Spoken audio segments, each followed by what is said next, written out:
بسم اللہ الرحمن الرحیم۔ شروع اللہ کے نام سے جو سب پر مہربان ہے، بہت مہربان۔ حام میم۔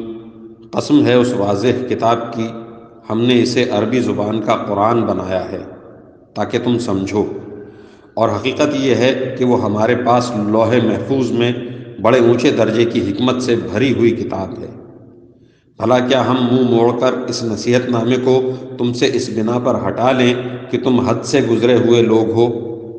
اور کتنے ہی نبی ہم نے پچھلے لوگوں میں بھی بھیجے ہیں، اور ان لوگوں کے پاس کوئی نبی ایسا نہیں آیا جس کا وہ مذاق نہ اڑاتے ہوں۔ پھر جو لوگ ان مکہ والوں سے کہیں زیادہ زور آور تھے، ہم نے انہیں ہلاک کر دیا، اور ان پچھلے لوگوں کا حال پیچھے گزر چکا ہے۔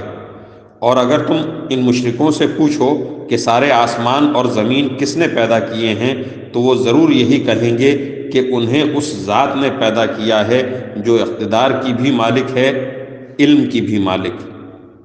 یہ وہ ذات ہے جس نے تمہارے لیے زمین کو بچھونا بنایا اور اس میں تمہارے لیے راستے بنائے تاکہ تم منزل تک پہنچ سکو، اور جس نے آسمان سے ایک خاص اندازے سے پانی اتارا، پھر ہم نے اس کے ذریعے ایک مردہ علاقے کو نئی زندگی دے دی۔ اسی طرح تمہیں قبروں سے نکال کر نئی زندگی دی جائے گی۔ اور جس نے ہر طرح کے جوڑے پیدا کیے، اور تمہارے لیے وہ کشتیاں اور چوپائے بنائے جن پر تم سواری کرتے ہو تاکہ تم ان کی پشت پر چڑھو، پھر جب ان پر چڑھ کر بیٹھ جاؤ تو اپنے پروردگار کی نعمت کو یاد کرو، اور یہ کہو کہ پاک ہے وہ ذات جس نے اس سواری کو ہمارے بس میں دے دیا، ورنہ ہم میں یہ طاقت نہیں تھی کہ اس کو قابو میں لاتے۔